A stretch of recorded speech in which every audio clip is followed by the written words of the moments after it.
Hola, ¿qué tal? Buenas noches. Mi nombre es Adalilia León de Jesús. Estoy presentando el video del reto número 4. Voy a leer a continuación la presentación de mi carátula y enseguida daré paso a la explicación del tema que he elegido para la presentación de este reto.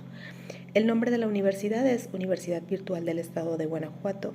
El nombre del módulo del que estoy presentando dicho reto es Derecho Procesal 2.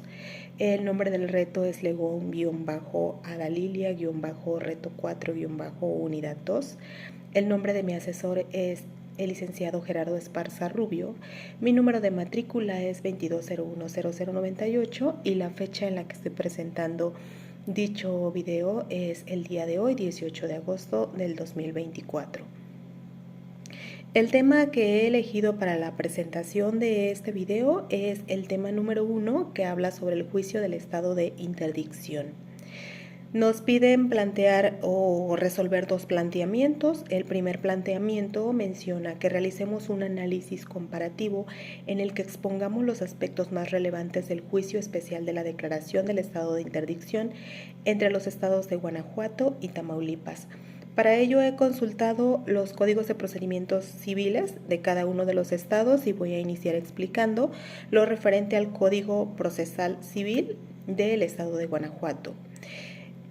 Este tipo de juicio se encuentra regulado en el artículo 702 y 703 y estos mismos establecen que la declaración del estado de interdicción puede pedirse por el cónyuge, por los presuntos herederos legítimos o por el Ministerio Público, sin perjuicio de disposición especial de la ley, y se haría mediante juicio seguido entre peticionario y un tutor interino que para tal objeto nombra el juez o la persona cuya interdicción se pida, y este último también será emplazado porque si así lo desea, él puede intervenir en el proceso.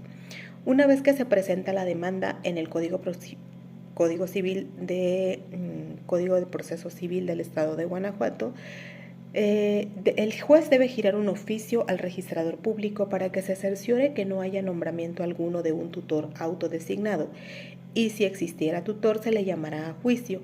El nombramiento de los tutores pueden ser el cónyuge, los padres, los hijos, la madre, los abuelos o el hermano, o el juez ordenará la diligencia necesaria para que dicho cargo recaiga en la persona que sea la más adecuada. Y si no existiera ninguna de estas personas, el juez puede nombrar a quien considere de reconocida honorabilidad y de preferencia pariente o amiga del presunto interdicto o de sus padres, y no debe tener ningún tipo de relación de amistad con la persona que solicita la declaración de interdicción. El presunto interdicto puede o no contestar la demanda. Si no lo hace, se tomará en cuenta lo contestado por el tutor. Durante el periodo de las pruebas, pueden presentarse con cualquier medio que este código señala o requerirse la inspección judicial del presente interdicto. En los casos en los que se presente demencia, se va a requerir el dictamen de dos especialistas en salud mental, de dos dictámenes periciales. Con estos elementos anteriores, el juez determina el estado de interdicción, y una vez que se dicta la sentencia y esta causa ejecutoria, se deberá discernir el cargo del tutor propietario. Eso es lo que establece el Código de Procedimientos Civiles para el Estado de Guanajuato. Ahora, ¿qué es lo que establece principalmente el Código de Procedimientos Civiles del Estado de Tamaulipas? Hay mucha similitud, sin embargo, hay unas particularidades que los diferencian. Este código, el del Estado de Tamaulipas, regula este tipo de juicio entre sus artículos 568 y 578, los cuales establecen que esta demanda se presenta con objeto de obtener la declaración de incapacidad o interdicción del demente, sordomudo, ebrio o habituado al uso de drogas enervantes, presentando los generales del presunto incapacitado. Como podemos ver, aquí hay una particularidad que diferencia del Código de Procedimientos Civiles del Estado de Guanajuato, puesto que el estado de interdicción ya lo determina particularmente con diferentes particularidades o acciones de la persona para la cual se declara el estado de interdicción. Es decir, puede ser una persona sordomuda, puede ser una persona ebria, puede ser una persona que tenga habituado el uso de las drogas o enervantes.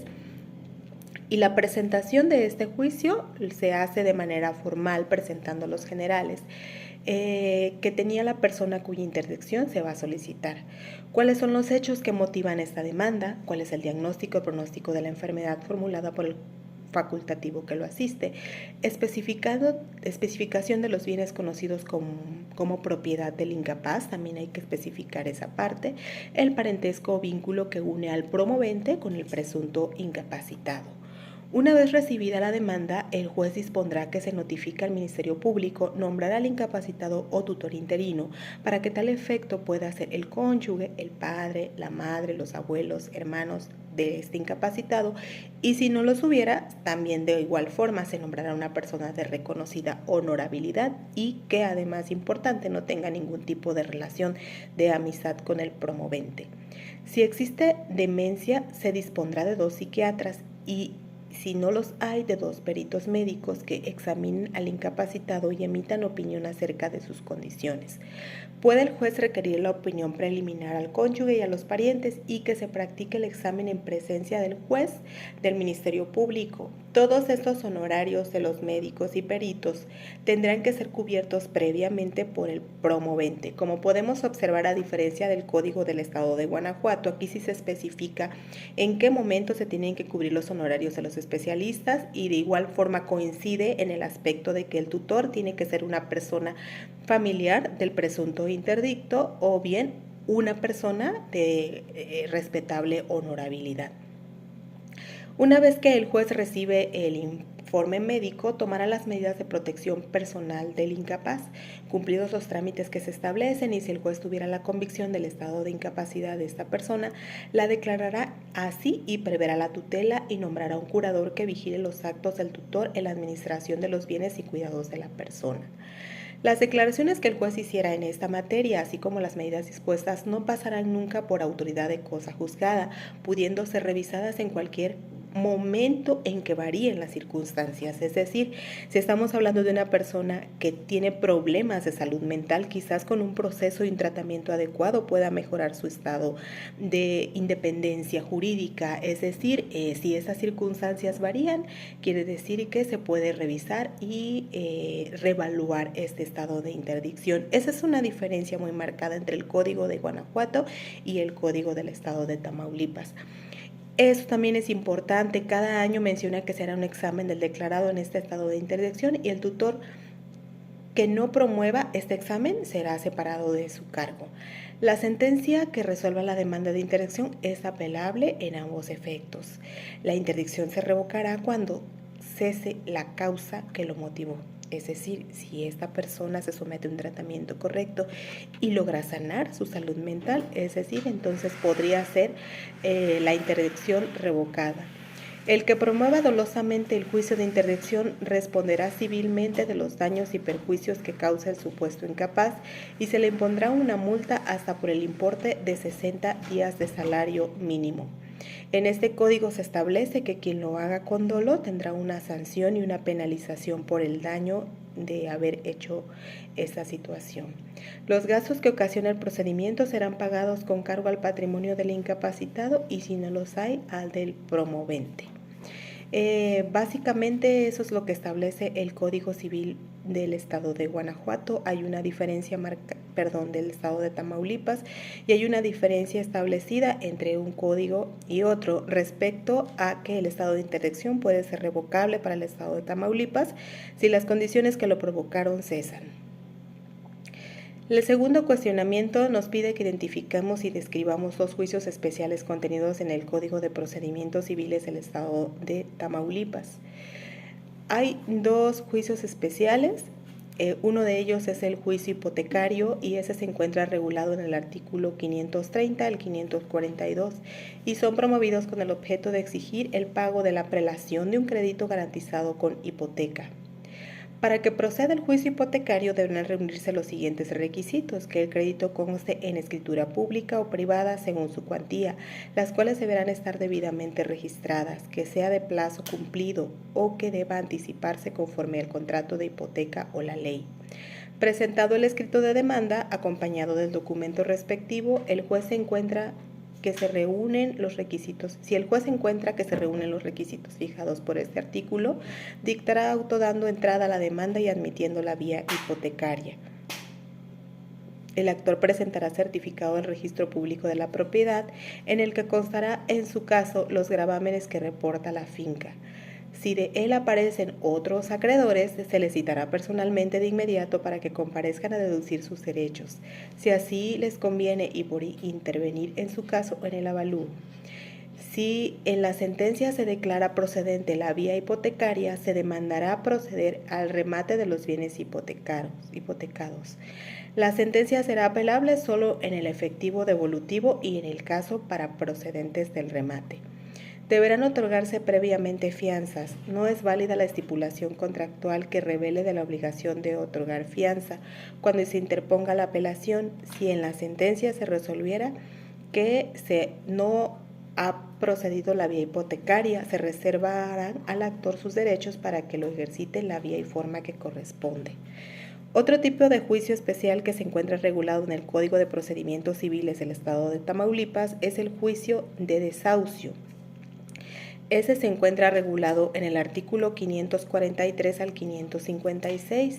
El juicio de desahucio procede cuando se exige la desocupación de una finca, un local, por falta de pago de 2 o más mensualidades de renta. En lo conducente se aplicarán las reglas del juicio sumario. Con la demanda se acompañará el contrato privado, escrito o el contrato de arrendamiento, cuando ello fuera necesario para la validez del acto, conforme al Código Civil, y los recibos de renta insolutos. En caso de no ser necesario, contrato escrito de información testimonial, prueba documental o cualquier otra bastante que se recibirá por medio preparatorio del juicio. Simultáneamente, en el desahucio podrá reclamarse el pago de las rentas vencidas y de los que se sigan venciendo hasta que tenga verificativo el lanzamiento. Al ejecutarse el lanzamiento, se retendrán los bienes que se hubiesen embargado conforme a lo dispuesto del artículo 546 o si se realizara el secuestro en su caso, en cualesquiera de estos supuestos los bienes embargados se pondrán inmediatamente en posesión del depositario que bajo su responsabilidad designe el actor. El secretario o actuario estará autorizado a emplear el uso de la fuerza pública en caso de resistencia o que el depositario entre en posesión material. Si el demandado justificare la excepción que haya opuesto, el juez al sentenciar condenará al actor el pago de los daños y perjuicios que aquel se le hubiera ocasionado.